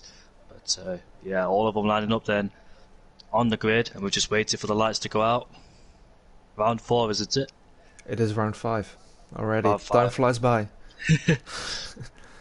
We'll just wait for the lights then. Who could get a better start? Will it be Mazzles or Riordan? As 5 lights will go out, and we are underway. Looks like Riordan's got a fantastic launch immediately, and there's the little U1, gets a good start as well. He's alongside Mazzles as we head into turn number 1. Mazzles having the inside line, little Riordan will have the inside line as they go side by side out of the corner, both having a wheel spin there. But look at Nacho getting a really good exit, and he gets past the little U1, but the little U1 is boxed in because he's behind Mazzles and alongside Nacho. And look at that, Nacho going down the inside into turn 4. We go, they're going side by side, and Nacho makes his way up into P3. So the little U1 there getting compromised, being boxed in there, could do anything about it. But Dragon on Speed already moved up into P11 ahead of Warrior Huntsman then. And we've got midfield action going on with Tomo, and also on the soft compound tyres, but he's contact with AFL as he gets so close, but they all sort themselves out as he goes down the inside of the Red Bull there. Good attempt to move from Tomo in turn 7. Makes his way past both Red Bulls on the soft compound tyres, capitalising on immediately. But Riordan leads with a 1 second gap already. Got a really good launch off the line. Mazzles didn't have the reaction times to match with him, and he's 1.1 seconds behind him, so he really needs to start closing in then and use that ERS to try and stick with him in that 1 second range, because he'll be a DRS provider. Where's Fake Scouser? Fake Scouser's down in P19. What's happened to him? I think he had a disaster start. I'm not really sure what happened to him. The only really disaster start I caught in my eye was Gautier Levelon. I think he has spun coming out of turn 1. Dragon on Speed making a move on quick killer. Of course, soft versus mediums. The McLaren is gonna win that. Almost already connection with the top guys. A Wild Dog. He has made 2 positions of Fake Scouser and Gautier Levelon having bad starts. So he made the best out of his position. Warrior Huntsman going for a move on quick killer. Jacko and Mark Wilson as well going for a fight. To turn 6 now. The fast right hand, you really don't want to go side to side here. It can end up in tears, and it almost does. Jacko just backs out of it, but has some wheel spin on the exit of the corner, but just manages to keep the AlphaTauri straight on the track. And Mark Wilson going up into P6, so he has had a pretty good start, starting from P9 there as well on the soft tires. Yep, indeed as well. That's important for him to get a really good start. As Wild Dog is now the highest medium runner up into P9. He made 2 places from start of P11, but that was a good battle between Mark and Jack. I saw the whole thing because Mark got a much better exit coming out of turn 3, slipstreaming all the way down into turn 4. They went side by side, a bit of barging, but that's a tight corner to go through. But look at the little Yuan. He's been threatening to make a move on Nacho ever since he lost a place to him, but obviously he hasn't got DRS. He don't want to use too much of the ERS in early. But look at Fandango going down the inside now into turn 1. Of Jacko. Jacko has the inside line for the next corner, and Fandango will probably have DRS on this next straight, and I think he does. Little Yuan has DRS on Nacho, but Nacho has DRS ahead of him, so he can't make a move there. But look at Wild Dog, he's close to Fandango, doesn't make the move into turn 4, too far back to do so. And further down, no moves being there. Chris has got past Leon for P16 there. Fake Scouser makes his way past AFL as he goes off the track as well. Fake Scouser looking to make ground up after he lost a lot. The thing is though, he's on the medium compound tyres. If he was on the softs, it'd be even worse for him having to pit earlier than the rest of them. Definitely would. Maybe the medium tires caused some of the bad luck happening for the AlphaTauri, but interestingly, no one has pitted yet, so no front wing damages at the start, which is very good to see, especially in Brazil with the tight twisty section at the beginning of the corner. It can be very easily to cause a bit of chaos anywhere from the front of the field through all the way down from the midfield down to the tail end, as Little One makes a move on Nacho into turn 1. He breaks a bit later and is still side to side, but Nacho just has to yield there. Dragon on speed making the move on Wild Dog as well, so he now is caught up to the soft pack if he can get into the DRS of Nacho, who was making a move for Fandango, but I think Fandango just edges out in front, but already under 10% is the Williams driver, so he won't be looking very good on the next couple of straight. Christopher making his way past Leon again, and Fake Scouser maybe having a look down the inside of the Red Bull, of the championship leader Leon, but like into the right hander he doesn't go it. I like the way Mazels has caught up to Riordan because the gap was 1.4 seconds and now it's 4/10, so Mazels has really found some pace here and he's managed to close up ever since he lost first place for the start of the race. He managed to catch up, so he's now in DRS range of Riordan. That's good news for him because he was a DRS provider towards Nacho and the Little Yuan, and he pulled away from them as well as those two battled into turn 2. But Mazels then, he's right behind. Will he go early? Looks like he will then, as he goes towards the left hand side, pulls out and takes the lead back from Riordan, but Riordan sticking around the outside. Riordan, if he's smart about it, he gets on the curb, he spun! He gets on the curb, Riordan makes contact with him on the back of the car, and he spun. Mazels won't be happy with that one, of course. And now, Riordan does not have DRS to protect himself from the Little Yuan. Here goes the Little Yuan. Down the inside then, into turn 4 we go. They go side by side, make it very clean, and yes, the Little Yuan then takes the lead of this race then. So where has he rejoins down in last place, does Mazels, as Dragon on speed gets past Wild Dog for P9, so it's all going off here. But Dragon on speed, he really needs to be careful with his gearing, because look at Nacho, he's fighting with Riordan, and Nacho takes P2 away from Riordan. Not a place you see overtaken here, unless you're on different tyres of course. But I wonder what happened to Riordan then. I think maybe he has some wing damage from the incident with Mazels. I'm talking about Mazels, he has spun once again, but there was some bit of weird action going on my screen there. Fake Scouser, his AlphaTauri almost just on top of the front wing from Leon. That looked very bizarre. But Fake Scouser spinning out again. I don't know if there was some desync going on there. Riordan and Nacho deciding to pit already. Interesting. Let's see if Riordan changes his front wing with that lap 1 of the turn 1 incident with Mazels. I don't really think Riordan was the one who caused the incident, and indeed he is changing his front wing. Is Nacho doing the same? They are. So their race has really gone to worse with the Mazels spinning, and they're just, I think, wrong place, wrong time, and got some damage. But that all caused Little One to have a very big lead in first place now. I wonder if it was constant effect, I think, if Riordan hit the back of Mazels and Nacho hit the back of Riordan, that could be a constant effect. I don't think it's anybody's fault, it's just a mistake into turn 1. He got the curb a bit too much, the rear was going anyway, and Riordan was just there to the wrong place, wrong time, and lost his front wing, so that's a shame for him. What could he have done? Those three in the top 4 there, and sadly for them, they're down in 17th, 18th and 19th on a brand new set of tyres, except Mazels. Mazels didn't change his tyres. Has he pitted? I'm quite I sure don't if he did think pit he or has. not. No, he hasn't pitted, sorry. So he hasn't pitted, but he's down in P19. Obviously, because he's spun, isn't it? So that's why he's down in P90. But Van Danjo takes the place away from Mark Wilson. They're having a battle for P3. Mark Wilson, Van Danjo, and R. Jackie going at him with Dragon of Speed. Under pressure from both medium runners. In fact, 3 medium runners behind him. Wild Dog, Quick Killer, and Warrior Husband in P9. They're indeed sticking very nicely with the soft runner of Dragon on Speed, but Wild Dog is very low on ERS, so making a move won't be easy. Especially with the DRS training already forming. Dragon really has to speed up a bit, maybe catch the back of Jacko, at least get closer.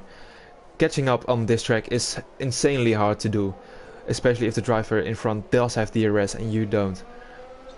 You basically just can't really catch up. If you win half a second through the sector 2, you will lose it all in sector 3 and sector 1 again.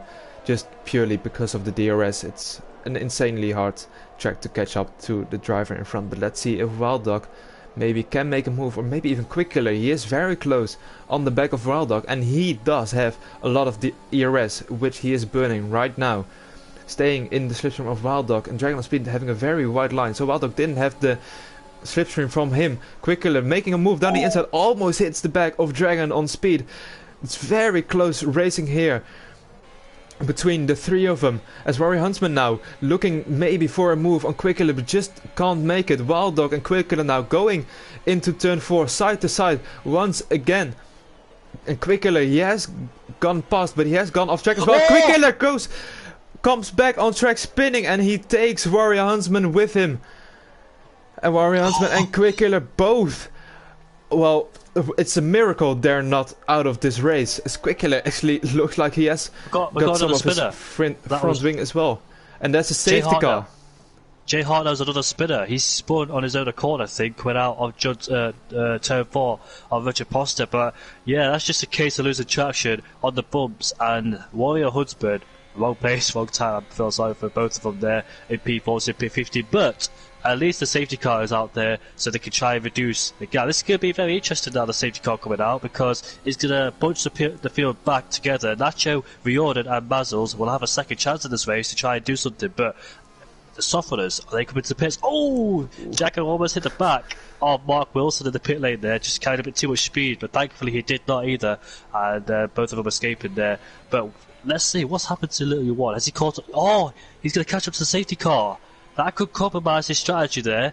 Did the safety car come out at the wrong time for all 3 of them? I wondered, where were they? No, they definitely had the chance to go into the pit lane, but they just decided not to, as did Wild Dog Leon and AFL as well. Wild Dog, I'm not really sure if he actually didn't want to go in the pit. He disconnected. I don't know if you can give him a cheeky little invite back into the session so he can continue his race. FRL Wild Dog with a little bit of a stripe in between. Fake FRL. It's probably not the league, not the esport team. I think because Wild Dog is an admin there, pays tribute to his league, putting the acronym of the league in front of his name. Always nice to see with CRL as well, Marconi and Fandango, the 2 drivers in question here, with CRL in front of the name. But the top 6, interestingly enough, they decided not to pit. It definitely can be mediums to the end from now on. If you just be a little bit careful on those tires, not push them extremely, you can definitely make it on the medium tires. But that is the dilemma. They go into the pits. They are, except Fandango. So Fandango is the only one still on the soft tires from the beginning. So he is either doing a very brilliant strategy, or he is just putting himself in a very bad position. But Marconi and Little One, by deciding not to pit the first time round, but they did it this time, they definitely lost out to the likes of Mark Wilson, Jacko, and even Dragon on Speed and KXI. The soft runners, Dragon on Speed, KXI and Tom Tip Top, all started outside of the top 10. They chose to go onto the soft tires, and the safety car has come out at a very beautiful time for them. Currently in a net podium position is Dragon on Speed as well, and KXI I think as well, if you count the penalty of Jacko. So they are doing a very brilliant strategy, as Wild Dog has moved himself up into P2, momentarily into P1, but that sorted itself out with him just rejoining there. Interestingly, Warrior Huntsman on a brand new set of softs, so he's going for an aggressive two-stop strategy here, trying to get past these guys on a medium set of tyres as well, so this could be very interesting. But I think it's a case where the safety car came out and they didn't know what to do. They didn't know whether to pit or stay out. It could be one of those cases with Little U1 and McConey in P13 as well. That could cost him the race, that could, because now everybody's on the guys ahead of him on the same set of tyres as him, and he's rejoined down in P11 when he should have rejoined down in P5. But he made that choice one lap too later. They both did, and they found themselves back where they would needed to be. But safety car is in this lap, and Van Danjo will take them away. So let's see then how he will control the safety car restart. Wild Dog will be crawling over the back of Van Danjo. And both Red Bulls in P3 and P4 behind. Mark Wilson on a brand new set of tyres, the highest new tyre there. And he's gone. Van Danjo gets a beautiful launch then, and he's left compromised with the Red Bull right behind. Leon is right behind Wild Dog, and let's see then, is he close enough to make a move into turn 1? No, he's not. Wild Dog stays, but he goes too deep into turn 1 and turn 2, and he goes off the track. There goes Leon then. Leon retakes second. Oh, he spun! Wild Dog spun! Picked up the top. Oh, he's been collected as well! Hopefully nobody's got damage there. Whoever collected him, I hope you haven't got damage. I don't know if they have or not. And a massive hit at the back there to Wild Dog when he spun. I don't know who collected him because they all went through one by one. Oh, and there's another moment! Chris has spun! He would make contact with somebody there. He was going side by side with somebody at turn 4, but they both connected. And one of them ended up half spin. I can't quite tell who that was, as it all unfolds in the safety car restart. So a lot of action going on here. I try to keep up with all of it, but yeah, luckily I don't think he's going for wind damage. Little one making moves here. Yeah, he made one at the end of the Retro Pasta, and he goes for a audacious move on KXI. And what a move that was! The little one making amends for his mistake on the strategy.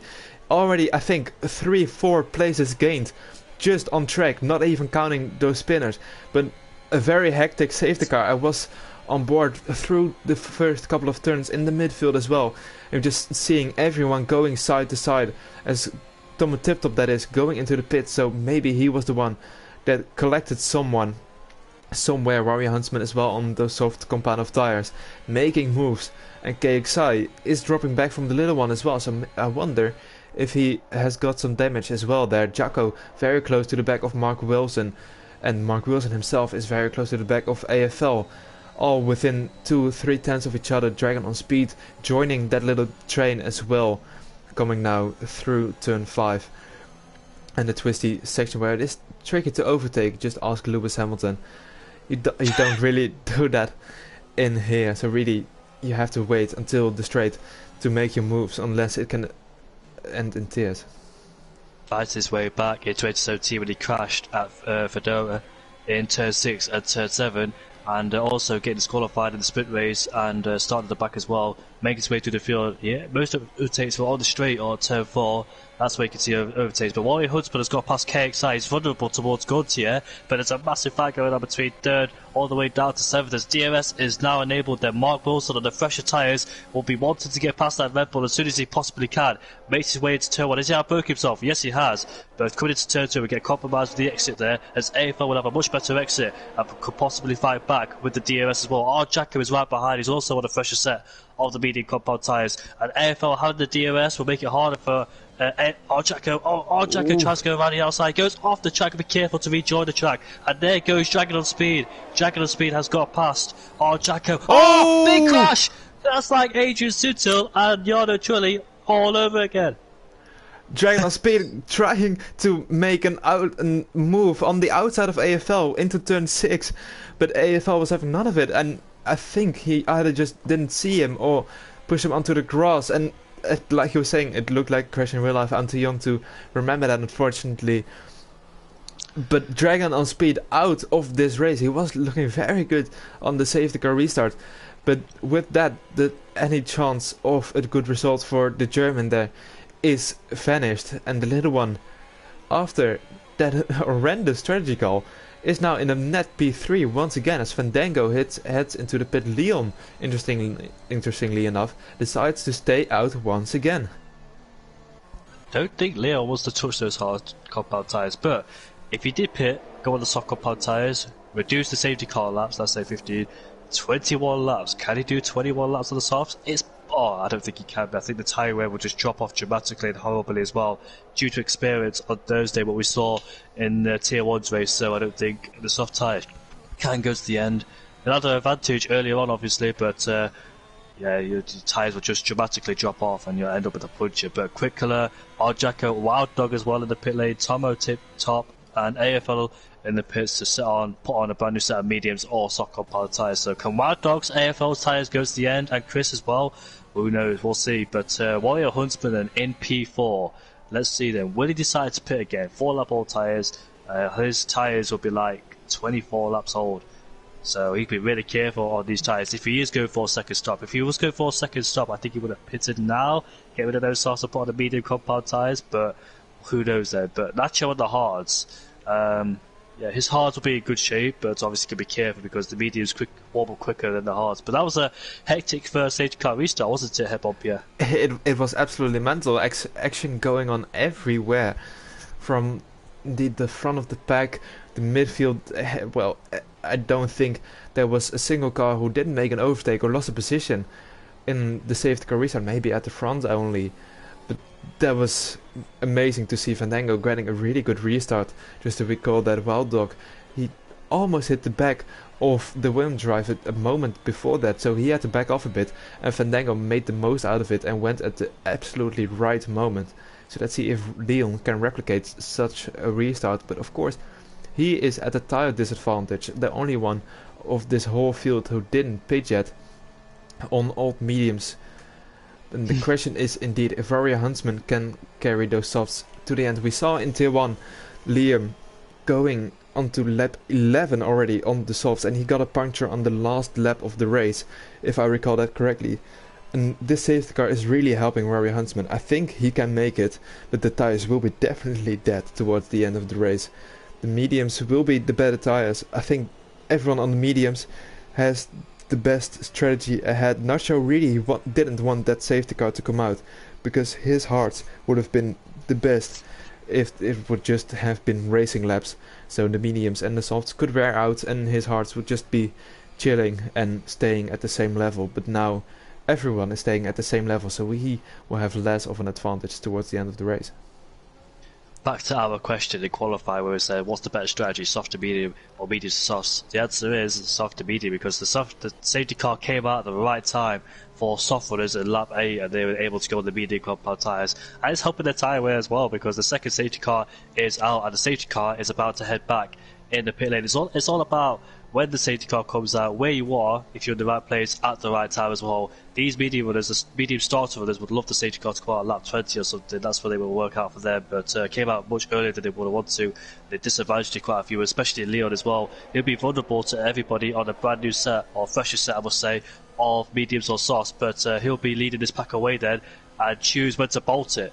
Be halfway down the straight, don't want to give the guys too much slipstream as they're all bunched up together, and off he goes then, and it looks like he got a good restart, and Little You1 is right behind, he goes into turn 1, but Mark Wilson has the trap position. KXI is fighting with Gaultier as they head into turn number 2. KXI gets ahead of Gaultier, Marconi gets ahead of Nacho as well. I think Mazzles is right there, someone is out, and that's Mark Wilson.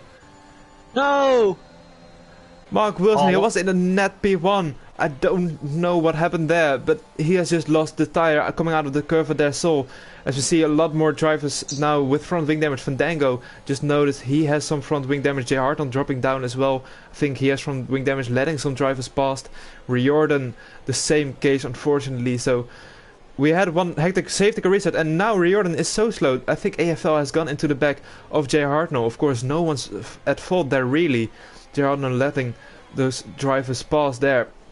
We had one hectic safety car restart, but this one is also definitely one to keep to remember. Let's put it that way. Little one now all over the back of Leon.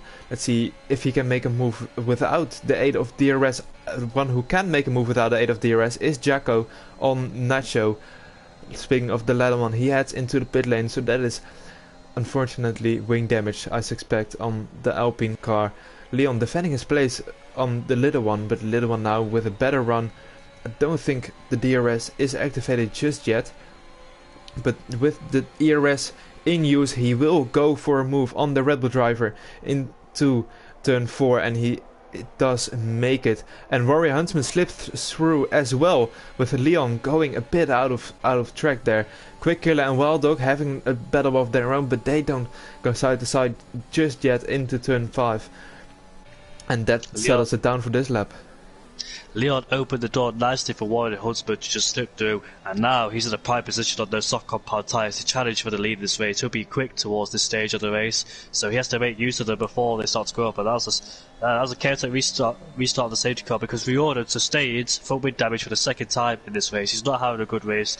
Neither is Nacho either. He had to pit for a brand new set of tyres and a front wing, and Mazel's down in P13 as well. And yeah, DRS will be enabled next lap then. That's what help Warrior Huntsman in his pursuit to try and get the lead of this race on the little he was. So he has to get a good exit coming out of turn 1, turn 2 and turn 3 to set himself up for turn 4 and try and slipstream it on this Retroposture straight. So DRS will be enabled. Don't want to get on that curb, because I think that's what Mark Wilson did. He got on the curb and possibly lost the car and crashed on that straight. That's cost him the race. But Gaultier right behind KSI doesn't make the move into turn 4. We go there. Indeed, everyone staying in position, just calming down a bit after those hectic laps, and the front two, Little One and Warrior Huntsman, now getting away from Leon, as you would expect. Leon with those old medium tires. I wonder if there's gonna be another safety car that can maybe help him go on a fresh set of soft tires, and maybe be in a very good position. We were doubting this strategy call, but the race isn't over yet. We are just halfway.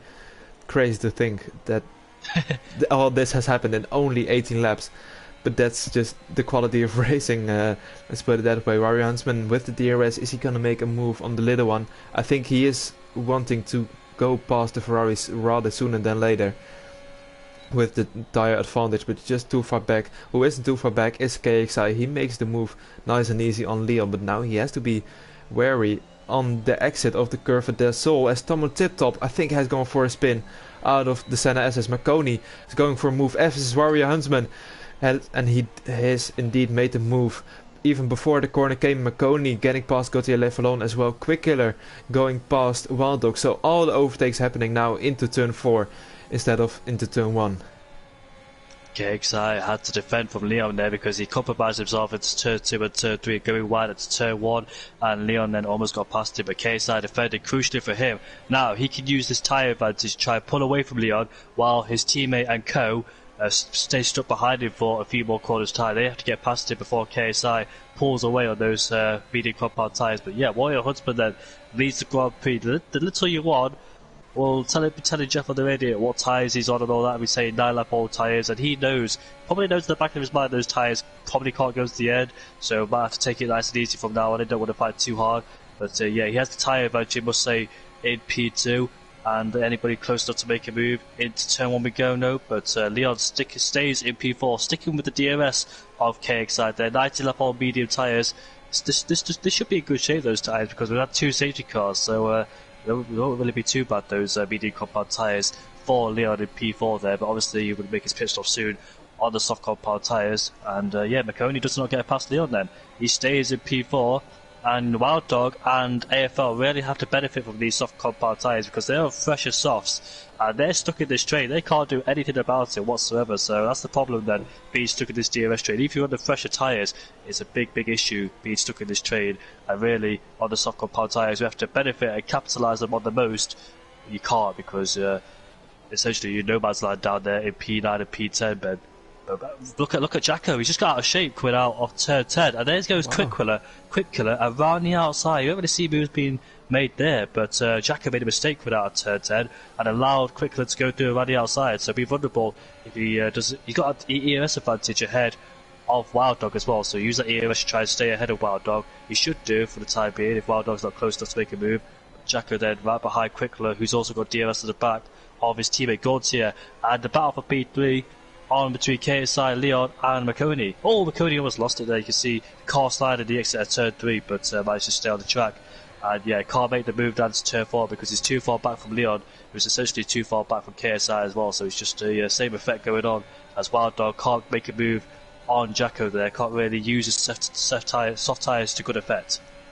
Yeah, Wild Dog running very low on ERS, 3% coming into turn 5, so that really doesn't help him as well. You really have to get either a load of ERS to make a move in the train, or have the driver in front of you make a mistake just like Jacko did, and Quick Killer make the most out of it with a very good move around the outside of the penultimate real corner, as Leon drops a position to Makoni on that same penultimate corner, and Leon choosing to yield to Jun Sao compared to Makoni. But now behind Leon, it is all heading off. Gautier Levelon hits the back of the Red Bull, and Quick Killer has a very good run. Leon, I think he is into the pit. Indeed he is. And now it is a battle between teammates, between both Aston Martins. But Quick Killer has made his way through on a fresh set of medium tires as well. He is the one in this train with very good tires, so maybe don't count him out just yet for a podium. Yep, indeed, and Leon's tyres came towards the end then, and he'll be on a brand new set of softs, so let's see what he can do towards the end of this race. I think he might come out just ahead of Tamo as Wild Dog picks up a 3-second time penalty. There's a battle between the two teammates, between both Hasses and both Aston Martins just following behind them, so can the two teammates in third and fourth can help each other to try and stop the Aston Martins getting through then, and it's a massive pain for Wild Dog down there in P8 because he can't do anything about it and those soft tyres. But the battle between P1 and P2, expect Warrior Huntsman's tyres. Oh, what's happened? Wild Dog almost did a Hamilton on Jacko. I know Wild Dog is a very big fan of Hamilton, but you really don't want to do that on your driver ahead. He made a lunge, thought about it, but just backed off at the right moment. Yeah, you can be really careful. As you see, Listen You Want pulls out of the slipstream to take the lead of this race there ahead of Warrior Huntsman. So can Warrior Huntsman get a good exit out of turn 1, turn 2? His Quick Killer gets past the Haas of Makoni, goes deep into turn 1. So I wonder if he should start broken himself there, defended from Quick Killer. But is Warrior Huntsman close enough, as Wild Dog has retired? And where has he retired? Is that turn... The outside of Curve for the Soul, so I think he has lost the traction on the inside curb from the Senais and just went right there. Yeah, maybe even on the traction on the Curve for the Soul, just got on the curb too much, accelerating, and just lost it into the wall. So that is a good position from Wild Dog, gone as well as Fandango makes his way past J. Harton for now what is points paying positions in P15. But Quick Killer is looking very likely for an overtake on KXI on this lap, if not the next one. But the crash from Wild Dog also meant that AFL, momentarily at least, was out of the DRS from Jacko. But he has made his way back in on the soft tires, and he has a lot of ERS to play with. The ones who don't really have a lot of ERS are Makoni and Gautier Levelon. Quick Killer is making a relatively easy move on KXI, and Makoni as well having a look on his teammate, but just lifting and choosing to not fight his teammate and play the team game. Of course, if you fight too much, maybe you can just go out of the DRS distance, and then you won't see the driver ahead ever again in the race if they have good pace.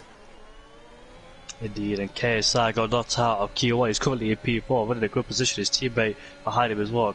Quick Killer started P13. Warrior Huntsman started P15. So you can see a lot of those medium starters benefited from the safety car there as well. So they're on the charge at the moment. Warrior Huntsman, Quick Killer, and KSI to get some really good results. Also, AFL and Chris, who both started 18th and 19th, are up into P8 and P9 as well, so they've made a lot of places use these two safety cars, really helping people's races, really disadvantaging people's races as well, for good measure. And KSI then will be vulnerable towards teammates. Still on the DRS on Quick Killer has KSI, but I wonder, can Quick Killer close in on Warrior Huntsman? Because those tyres, ever aging, those tyres will start to come off the cliff for Warrior Huntsman, and therefore Quick Killer could take P2 if he closed in. But all steady at the moment between the two Hasses, KSI in third, fourth, and Makoni in fifth.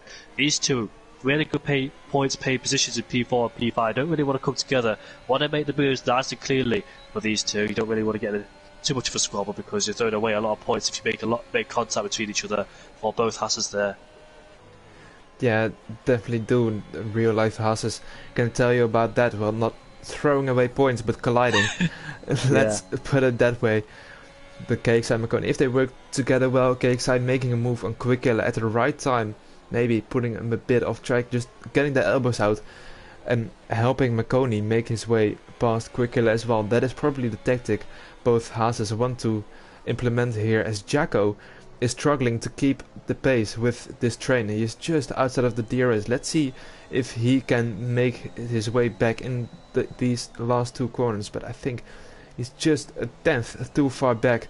Indeed he is, so he is now very vulnerable to AFL on the soft tires, as Warrior Huntsman chooses to wave the white flag and go into the pit lane on the soft tires.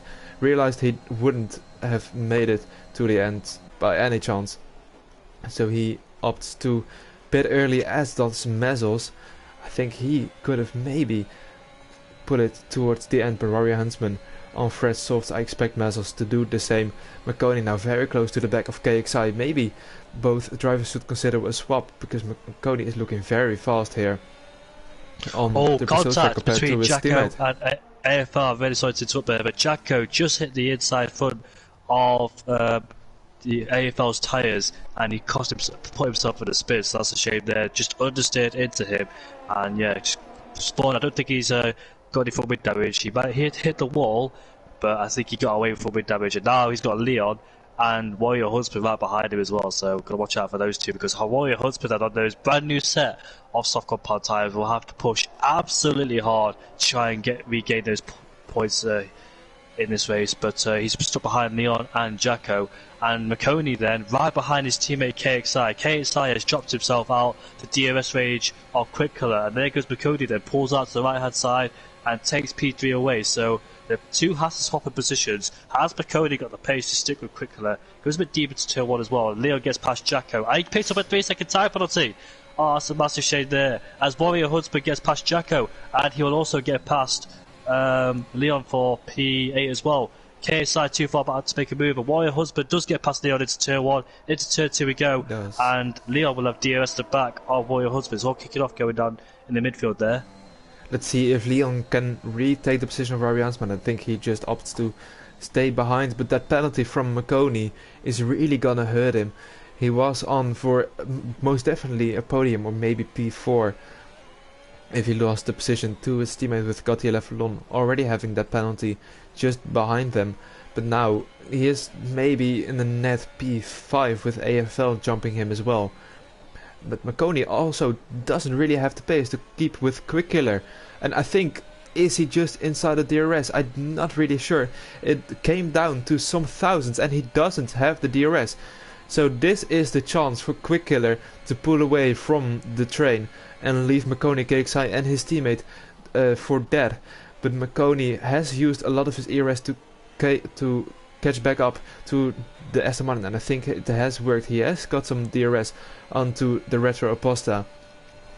But if Quickiller has a good middle sector, it is a goodbye for the DRS of McConaughey, and therefore also his connection with Quickiller, and then Quickiller can set his sights forward to the little one. It is a big gap, 5 seconds, but he has got fresher tires, does the Aston Martin. He is currently in P2 at the championship as well. McConaughey came very close there to Quickiller, so Quickiller very looking to get a good result here and maybe overtaking Leon in the championship, because Leon, he hasn't really gone his way this weekend so far, has it?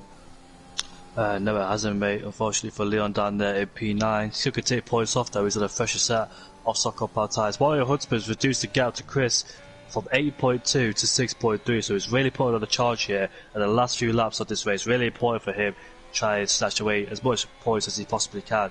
But Cody, that was really important for him, as AFL's in the pit lane, so he believes those softs can't go to the end, and there he has to pit on to a brand new set of the soft compound tyres. But McConaughey, that was really important for him to get back in the DRS, otherwise, like you said, he would have lost that connection and lost a lot of time, because he doesn't have any ERS really, so it's really important for him to stick back in Quickiller and stick with him, just in case he does reduce that gap down to little you want. The gap's gone from 5.2 to 4.8 now, so Quickiller is reducing the gap towards the little you want. But the problem is though, he's got McConaughey right behind him, and if those two start fighting, he could possibly lose time to the race leader. You most definitely will lose some time, as Quickiller does have a moment there as well, coming out of the left-hander, the long sweeping left-hander, and the gap has almost come back to 5 seconds. And the little one only has to just keep a very good pace, not ruin his tires too much, because he is on a bit older tires, but that shouldn't be that big of a difference, as McConey is probably looking to make a move here on Quick Killer, and if he does that, I think the little one can smell victory even more. McConey going around the outside of turn 1 of Quick Killer going very deep. McConey with the little switchback, but he is just forced a bit too wide. KXI now having a very good run on his teammate, but I don't think he's close enough. McConey maybe going for a second try on Quick Killer, just not. Warrior Huntsman picking up a penalty, so that will hamper him in his charge up the field. KXI very close to the gearbox of McConey, but that battle is not kicking off just yet. In these couple of laps, Warrior Huntsman though is very fast at this moment. He is catching Crest by a few seconds, maybe even per lap, so expect that battle to kick off in a few seconds, and maybe Warrior Huntsman has the pace to catch up to the train for P2. And if that happens, who knows what can happen with this fresh soft tires. If he has more grip, goes down the inside of someone, it can end up in tears, whilst being no one's fault really. So that's very interesting to keep an eye on as well. Leon not too far back on Warrior Huntsman at the moment. He is gonna get that position. I think McConey is too far back to make a move. Who isn't too far back is Mazzles, right on the gearbox of Jacko, with very fresh soft tires. AFL as well looking to make a move on Nacho very soon.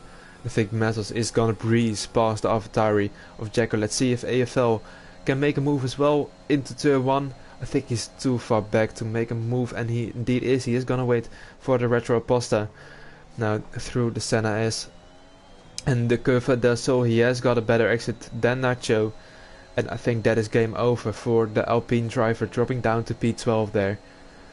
And that is indeed the move done for AFL. And just a bit further down the pack, Riordan, this race, it has gone from very good to very bad very quickly for the Alfa Romeo. Not the first Alfa Romeo on pole who has got a very disastrous race so far in CRL here. Yeah, it's a massive shame for Viola. Imagine if those guys were up there still. It could be a massive battle for the podium pay position as well. Quick Killer has lost time towards the little G1 thanks to McConey hampering his performance, and he's right behind him but can't make a move into turn 1. KSI though can still get a podium because his teammate ahead of him has got a penalty, and Gautier behind has got a penalty, as Warrior Huntsman has caught up to Chris. He needs to get past him as quickly as he can if he wants to catch up to Quick Killer McConey. McConey's gone for it at turn 4. Yes, he has got the move up into second place. He goes, and Warrior Huntsman that does not go for it behind Chris. They were both using the EOS to try to stay ahead or get ahead, and he has to suffer behind him in this middle sector where he'll lose a lot of time if he wants to catch up to those guys then. So he'll spend the rest of this middle sector behind us. AFL retakes Jacko for P10, and Jacko goes off the track slightly, so you can be careful not to that more again because it'll lose him, cost him a penalty. But Warrior Husband looking for ways to get past. Going into turn 10, does not go down the inside. There's not enough room there for Warrior Husband to get past the Chris there. He's just looking for ways to get past, but the more time he spends behind him, the more time he'll lose to try to get past those guys ahead. We've got 4 laps left to go. The little you want in a league of his own at the moment. Warrior Huntsman then using the EOS, and this should be he makes contact with him. It should be an easy move for Warrior Huntsman, but not making it easy as Chris, just defending as much as he can there. But obviously the game over for him being the difference of tyres. But Quick Killer then at exit turn 3 has he got a good exit to try and close in on McConey for to retake P2 this race. McConey is derated on the straight, so Quick Killer has got an EOS advantage, but obviously he's too far back to make a move into turn number 4. Both Aston Martins and both Hassers are having a really good race here for the podium positions. Indeed, P2 to P5 is basically a 2-team battle with also 2 penalties, 1 for an Aston Martin and 1 for an Haas driver.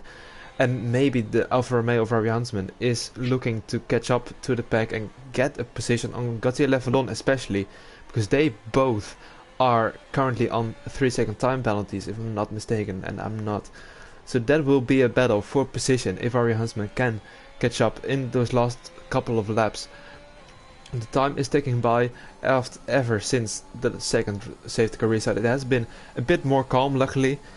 It would have been an amazing race, of course, if there maybe would have been another safety car, but sometimes just racing is the better way, and I think that is the case here. As Quick Killer is still too far back from McConey, but if he gets a good exit here, which he doesn't, just has a little bit of wheel spin, so he isn't gonna make a move, but he doesn't need to. If he just stays within that 3-second gap of McConey, he will inherit P2, and he will just be looking to not get a penalty, and same applies for KXI. KXI with very old tires, already 24 laps on the medium tires, where maybe we'll see a puncture, but I don't think so. The mediums are very durable on this track. They are indeed. These mediums can go a long way. So they can hard compound tyres. That's why you don't really call the hards, because they're very slow. Those hard compound tyres. Nobody is on them at the moment, but yeah, they're all just following each other at the moment, just waiting for the opportunities. Gautier's closer to KXI. KXI is got to watch out for Gautier, because he's losing the DRS connection towards Quick Killer, and if he does that, the gap's sticking around 1 second, and I believe he has lost it. So I Gautier think Quick Killer as well.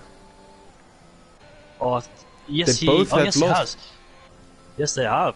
They'll be vulnerable to the guys behind, but Gautier's not close enough to make a move on KSI. KSI's got himself within that 1 second range of DRS, so is Quick Killer. So they both found themselves in that 1 second range very easily, but you expect Quick Killer to be quicker than McConey, judging by the tyre difference. Only 4 laps over, but 4 laps can make a bit of a difference when the tyres start to come to the end of their peak performance, but they're all too far back to make a move on each other.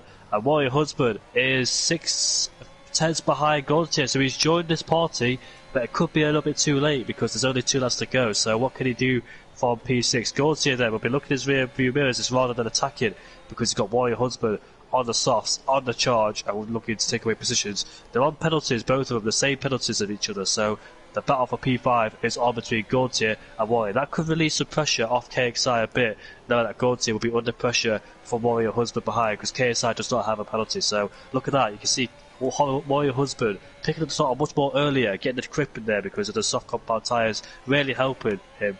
And he gets a really good exit coming out of Judd Sau, and he should make his overtake to turbo. Does Gautier have DRS on the back? Yes, he does. He has DRS, but Warrior Husband is already alongside before they open the DRS, and now it's going to be a drag race all the way down to the line to turn 1. But Warrior Husband then takes P5 away from Gautier. Next target is KSI, but is he too far back to make a move on KSI? We'll see then. I think he is too far back to make a move on KSI, but Quick Killer right behind McConey, but not making the move, he's too far back. And Quick Killer, of course, doesn't need to make a move with the penalty for the Haas driver. Currently in the net P2, KXI, he really needs to keep up the pace, not be overtaken by Warrior Huntsman, because then he is going to lose time compared to McConey, and maybe this podium will slip away from him. Only 2.4 seconds is the gap now between himself and his teammate, so if he doesn't get on with it, he may lose this podium in the last lap. That's the biggest fear for him, because Warrior Husband is all over the back of KSI. They keep calm, keep composed. If he does overtake him, just let him overtake. You don't want to spend too much time fighting. They go side by side, but he should have this covered. But Cody is trying to get a podium as much as he can. He's using all of the ERS, but the little Yuan comes across the line to win the Brazilian Grand Prix. But Cody beats this stream by Quick Killer, but he'll finish in P2. Where will McConey finish? Oh, KSI takes the podium away by 6 tenths as Warrior Husband. Husband finishes in P5. Chris finishes in P6 ahead of Leon Gautier P8. So if Gautier picked up a few penalties there, Mazel's in P9 ahead of AFL in P10. Arjaka will finish in P11 ahead of Riordan in P12. Tomo Tip Top will finish in P13 ahead of Fandango and Nacho. Sadly, those two had their problems early on in this race. What could they have done if they didn't have the contact? And Riordan as well down there in P12. Could they have been up there? I think they would, but sadly for them, they got involved in a bit of contact. As the little Yuan has got a 20-second time penalty for some reason. I think it is because he left the session. He did the same in USA as well, but he has got back-to-back wins now, the little one, in 2 full-time seats. But interestingly, the top 7 all gaining positions. They didn't lose any position. The minimal gain in the top 7 was 2 positions, if I saw correctly. And KXI having a very good drive all the way back from P17, making his way up into the podium. So he's definitely one to keep an eye on for driver of the day here. As now, it says Quick Killer on top, but it is the little one with the victory. Back-to-back wins from the Englishman in the Ferrari, really stepping the game up for the Italian outfit there. Quick Killer in P2 from P13 on the grid. KXI started on the soft tires, he benefited with that safety car, finishes on the podium as well. P3 kept it clean, that is what matters at the end. Marconi in P4, Wario Huntsman in P5. He had to stop after the safety car as well. Christophe was dead last in qualifying after crashing out, but he has made his way back up to P6, just ahead of our championship leader Leon. I don't think he's our championship leader anymore after this race. That goes to Quick Killer, I dare to say. But Leon in P7, Gaziele Vallon in P8, Mazals in P9, AFL rounding up the top 10, Jacko in P11, Riordan P12, Fandango P13, and Nacho and Tomo Tiptop both finishing, and they made sure they get points for this race as well. What a fascinating race that was, with two safety cars and a lot of action in that field as well. But yeah, what a Brazilian Grand Prix, always has something to spice up. Both Hasses on the podium, so both Hasses have some really good points to their name. In fact, both of them got the podium as well, so that's a good job, because Gautier had a lot of penalties. He finished down in P7. Yeah, he definitely has. And I thought he had a 3-second time penalty, but it looked like he was a bit more. So let's see if the podium sitters are up for some podium interviews, if you wanna add them to the party. Yep, I will. And just tell me the name, just tell me the PSNs. It is the little one. I think he already has headed off. Then it is KXI and Quick Killer. I'll have a look to invite him as well.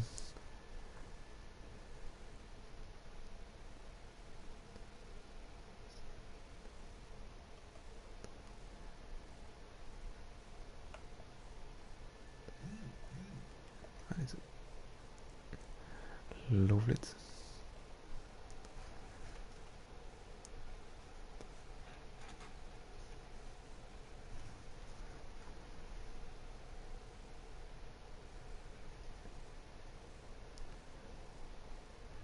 And I have added the little one.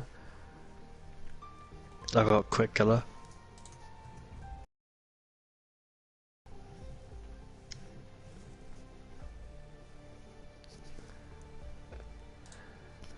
Let's see if they all join. We already have KXI here. Hello. My boy Kaelin's already here. Yes, Jamie, how you doing? Good, thank you, mate. And how are you? Yeah, good. Yeah, well, feeling much better now.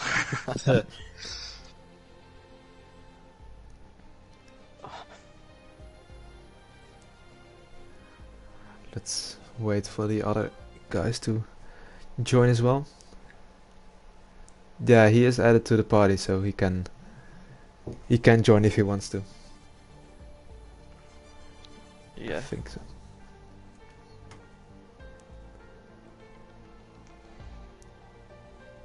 Well, let's just start with you then anyway. You had a bit of a poor qualifying, I dare to say, P17. Yeah. But you made your way up to P3. Congrats, how are you feeling on that race? Thanks, yeah, well, yeah, it feels really nice. I mean, I'm new to the wheel, like, just about 4 weeks now, so I just don't have the confidence in the wet at the moment. You see, I was like 3/10 up on my lap, and then I spun it across the grass, so that was frustrating. That's all that. Yeah, it caught on stream. And yeah, it was just all about keeping it safe with no penalties. I knew things were going to happen with like safety cars and stuff, so just picking the opportunities. And I had Rudy in the party with me, who was helping me with ERS levels and stuff, so that was handy to know. So thanks to him, and yeah, it was all about just keeping it consistent and on the road, I guess. It definitely was. It was interesting to see you start on softs as well, of course, with the free tire choice. Was it a purpose because you knew there was going to be a safety car? Yeah, well, I was thinking I want to clear as much traffic as I can, so I knew my race pace wasn't that bad compared to my quali, so I thought if I can get in a decent position And I kind of assumed there was going to be a safety car within first stint laps, so which there was, luckily. So yeah, all planned out nicely for me. Yeah, it was a very good race. Do you have anything to add on that, Jamie? Were you a bit nervous at the end because you had the Haas of the Alpha of Warrior Husband coming at you very quickly, and your teammate was pulling away, so it could be could be harder to get a podium there. Yeah, my tyres, my mediums started going towards the 70% mark, and I dropped off DRS, and I thought, oh, this is it. I'm gonna have to push like crazy to stay within those 3 seconds now. Yeah, I don't know what the gap was at the end, maybe 3 tenths, 2 tenths, but yeah, obviously I know Warrior Huntsman from last season. He's a talented driver, so he was breathing down my neck as well towards the end. But yeah, no penalties gave me this one. Yeah, were you working with your teammate as well, because you were both embroiled in the battle with both Aston Martins as well? So a bit of teamwork going on as well between you two. Yeah. I said to myself when he was pulling up behind me, I'm just not going to fight in. I was low on ERS as well, so he can drag me along, and hopefully we can score some big points finally for the team. Yeah, you both got the podium, which is fantastic to hear as well. So congratulations to you two. Thank you. You're welcome. Moving on, and I think the little one is already here as well. Yes. Well, Juan, congrats on your second consecutive race win. How are you feeling after that one? Quite surprised actually. If you hear me? Okay. Yes, perfect. Quite surprised actually. I didn't think I'd be walking away with a win on this one, coming into it, but I felt quite comfortable in the track this weekend. I dialed in the setup. I've been working on it, and I kind of just got into a groove. If you know what I mean. It was like I was on rails basically. So felt quite comfortable. Put some music on and kind of just like got through the race. Well, definitely, you definitely showed the pace to win the race as you showed. You made a bit of a mistake, I think, on the first safety car. You stayed out the first time round once you went past the pit lane, but then you went into the pit and you lost a lot of positions. Why did you opt to go into the pit anyway after that one? I know exactly what you're on about, and if you remember to last week in USA, I did the exact same thing, going from inters to dries. I'm not quite good at judging the situation when I'm leading. That's like that. I'm usually one of the reactionary drivers, so if someone does something, then it clicks in my brain, and I'm like, yeah, okay, that's the right way to go. So stuck it out for an extra lap, and then jumped onto the medium tyres and took them to the end, and kind of just banked on the pace that I had and other drivers messing up and penalties, and then I just found myself in the first place, really. Yeah, it was definitely a strong drive, especially after that safety car. Indeed, you made a lot of positions, I think, on the lap after that one, correct? Yeah, I think I was either 10th or 11th. I think I was 11th when the safety car come in, and by the end of the first green lap, I was 7th, I think it was. I think I capitalised on one move into turn 1, and then there's just a few little incidences in front of me. So I kind of just kept the nose clean and made sure I got no damage, no penalties or anything like that. So. Well, yeah, you managed it perfectly. Took the race win indeed for the second time now. I think you are climbing your way up the championship as well. So it will be interesting to see you maybe mix up in the fight there. Yeah, I mean, coming into it, obviously I took a season off. I was expecting maybe like a mid-table kind of finish, especially with the points deficit to the guys up in the top echelons of the standings. But after the back-to-back race wins, feeling a little more confident. I think it'll be an interesting fight towards the end of the season. But like Kobe Bryant used to say, job's not finished. We've got a few more races to go, and anything can happen. Yeah, definitely. This grade is very close, as it was obvious in qualifying. Jamie, do you have any questions for Little One himself? On the stream, I did mention how when you pitted one lap earlier, I think it was like a judgment decision. So I think you got it spot on what I said there. But when you ended up in P11, did you think there was any chance of getting the victory? Because there's quite a few cars ahead of you on a fresher set of tyres. So do you think there was a victory stood in your mind? I think it's kind of routine for drivers nowadays to jump straight into the race director when on the safety car. So I had a quick check in there. Saw quite a few guys up ahead on the medium tyres. I think there was 3 or so guys who needed to pit again. So I banked on them coming into the pits and me having the pace to stay in front of them later on in the Grand Prix. But I think I was aiming for maybe at least a podium, just because Brazil's a very tight track, especially when you're running up the hill towards turn 5, and there's always going to be a few incidences up there. So I was kind of hoping that 1 or 2 guys would take each other out, and then there'd be some penalties. So I was hoping for a good finish at that point. You did a fantastic job dominating that second part of the race, mate, and also that last qualifying lap. You made a mistake in turn 1, turn 2, and turn 3. Do you think if you didn't make a mistake through those corners, you could have got a pole? Yeah, I think so, because if you look at the pace that I had in Q2, I think it was I